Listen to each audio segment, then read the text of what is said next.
රියාසයි මගේ ළමයි තුන්දෙනා හොඳ රස්සාවක් කළා හොඳින් ජීවත් වෙන බලන්න. ඉතින් ඇයි මේ කඳුළු ඔයා ගොඩක් ආඩම්බරකාර අම්ම කෙනෙක් නේ. එක්කෙනෙක් විශ්වවිද්‍යාලය යන්න බලන් ඉන්නවා. එක්කෙනෙක් රස්සාවක් හොයනවා. අනිත් කෙනා කසාද බැඳලා ඇයි මේ අඬන්නේ? අපේ රට සුවඳවත් කරන්න අපේ රට ලස්සන කරන්න ගොඩක් මහන්සි වෙන ජනතාවක් එක්ක තමයි අද වැඩ කරන සෙට් ගේ ෆිට් එක සිරස ලන්ච් ටයිම් ටීවී මේ පැය අපි ගත කරන්නේ. අක්කේ වගේ නම මොකද්ද? මගේ නම එල්ආර්.ජී. වසන්ති. හරි වසන්ති නෝනා අපි කතා කරමුකෝ ඔයාගේ පුංචි කාලේ ඉඳන්ම. පුංචි කාලේ මම ඉපදිලා තියෙන්නේ මාතලේ. මාතලේ ඉඳලා මට අවුරුදු 2ක් වෙද්දි නුවරට ආවා. නුවර කොහෙද? නුවර නාරම්පනාව පාරේ. ඊට පස්සේ මම ආවා අවුරුදු 18 දී කොළඹට.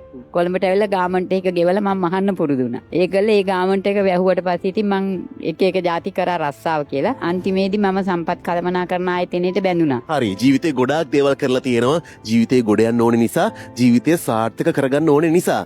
ඊට කලින් කියන්න අම්මයි තාත්තයි මොනවද කරේ? පුංචි කාලේ මොනවද කළේ ඔයා? අපේ අම්මයි තාත්තයි ඉතින් ගොඩක් හරියට කුලී වැඩ තමයි කරේ. ඊට පස්සේ මම අවුරුදු 12 ඉඳලා ඉස්කෝලේ ඇරලා ගෙදර ඇවිල්ලා මම මොනවා හරි කරලා මගේ වියදම මං හොයාගන්න පුරුදු වුණා. මම පැදුරු වීයා කෑම જાති හැදුවා. මගේ ජීවිතේ ගොඩ ගන්න මං ගොඩක් මහන්සි වුණා. ඉතින් මං 10 යනකම් ඉගෙන ගත්තා. ඉගෙන ගනිවල තියෙන ආර්ථික අපහසුතාවත් එක්කලා මං ඉගෙනීම නවත්තලා අවුරුදු 18ක් 19ක් වෙනකොට මම ජොබ් එකක් හොයාගෙන කොළඹට ආවා. ඊට පස්සේ ජීවිතේ ගොඩක් දුරට වෙනස් වෙන්නේ නැති ගාමන්ට් යනවා.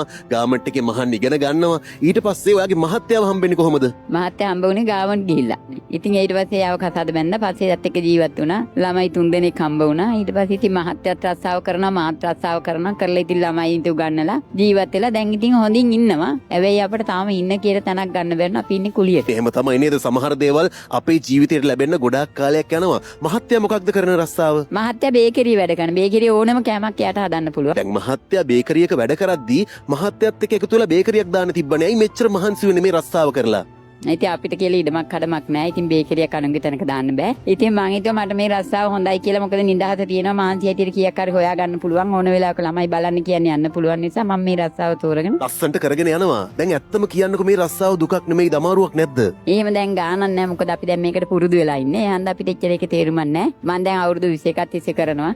තව අවුරුදු 2ක් විතර කරලා ළමයි හරි ජොබ් එකක් කරාට පස්සේ මම නවතිනවා. ඔයාට ජීවිතේ ආව ලොකුම ප්‍රශ්නේ මොකක්ද? මට තාම හිතා ගන්න බැරි තරම් ප්‍රශ්න ඇවිල්ලා නැහැ. ඒත් මං අසනීපකාරී. මට ලියුකේමියා රෝගේ තියෙන්නේ. ඒ වුණාට මේ මම කවදාකවත් මම ලෙඩෙක් කියලා මං කවදාකවත් මනසින් වැටලේ නැහැ. අදටත් මං ලෙඩෙක් කියලා කෙනෙක් හිතන්නෙත් නැහැ. මම මේ විදිහට සන්තෝෂෙන් ජීවත් වෙනවා. ජීවිතේ කියන්නේ ප්‍රශ්න පත්‍රයක් නේ. හැබැයි ප්‍රශ්න විදිහට ගණන් ගන්න නැතුව ජීවිතේ ගෙනියද්දී ගොඩක් සතුටින් ලස්සනට ජීවත් වෙන්න පුළුවන්. හැබැයි බෙහෙත් ටික අරගෙන සෞඛ්‍ය සම්පන්නව ජීවත් වෙන්න ඕනේ. අපිට දැන් අවුව ඇස්ස දෙකම එකයි. වතුර තිබහක් වුණොත් වතුර ටිකක් බොනවා. අවුවට හෙවණට යනවා. ආයි ආයිලා වැඩ කරනවා. ගඳක් සුවඳක් කියලා අපිට එච්චර තේරෙන්නේ නැහැ. මේක අපේ රස්සාව නිසා අපි සතුටින් ඒක කරන් ජීවත් වෙනවා. අවුව වැස්ස ගඳ සුවඳ තේරෙන්නේ නැහැ. ලද දෙයින් සතුටු වෙලා ලද රැකියාව ගොඩක් සතුටින් කරනවා. හැබැයි අම්මේ මං කියන්නම ඕනේ ඕගොල්ලෝ නිසා තමයි අපේ ලංකාව මේ තරම් ලස්සන වෙලා තියෙන්නේ. කුණු කඳු ගණන් එකතු කරලා ඕගොල්ලෝ මේ පරිසරය ලස්සන කරන නිසා තමයි අද සුවඳ ලේන්ස් වලින් නහය වහගෙන කාර් වල වෑන් වල බස් වල මිනිස්සු ගොඩක් සතුටින් ආසාවෙන් ගමන් කරන්නේ. ඕගොල්ලෝගේ මහන්සිය ප්‍රතිඵල තමයි අපි මේ භුක්ති විඳින්නේ.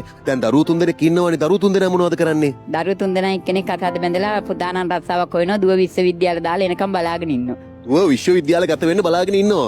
අම්මා කෙනෙක් විදිහට මේ වගේ රස්සාවක් කරලා මහන්සි වෙලා කට්ට කාලා දරුවෝ 3 දෙනාම ගොඩ ගිය එක ගැන කොයිතරම් ආඩම්බරයක් තියෙනවද ඔයාට? මට ගොඩක් සතුටුයි. මං හරි ආසයි මගේ ළමයි 3 දෙනා හොඳ රස්සාවක් කරලා හොඳින් ජීවත් වෙන බලන්න. ඉතින් ඇයි මේ කඳුළු ඔයා ගොඩක් ආඩම්බරකාර අම්මා කෙනෙක් නේ. එක්කෙනෙක් විශ්වවිද්‍යාලය යන්න බලන් ඉන්නවා. එක්කෙනෙක් රස්සාවක් හොයනවා. අනිත් කෙනා කසාද බැඳලා ඇයි මේ අඬන්නේ? මගේ මේ කඳුළු මගේ මහන්සිය ප්‍රතිඵල මට ලැබුණ නිසා මට තියෙන සන්තෝෂය තමයි මගේ මේ සතුටු කඳුළු. මට කියන්න තියෙන්නේ මං දරුවෝ වෙනුවෙන් ගොඩක් මහන්සි වුණා. ඉතින් ඒකේ හොඳ ප්‍රතිඵලයක් ගෙනල්ලා හොඳින් ජීවත් වෙන්න කියලා තමයි මට කියන්න. අම්මා කෙනෙක්ට තමන්ගේ දරුවෝ වෙනුවෙන් මොනවද කරන්න බැරි?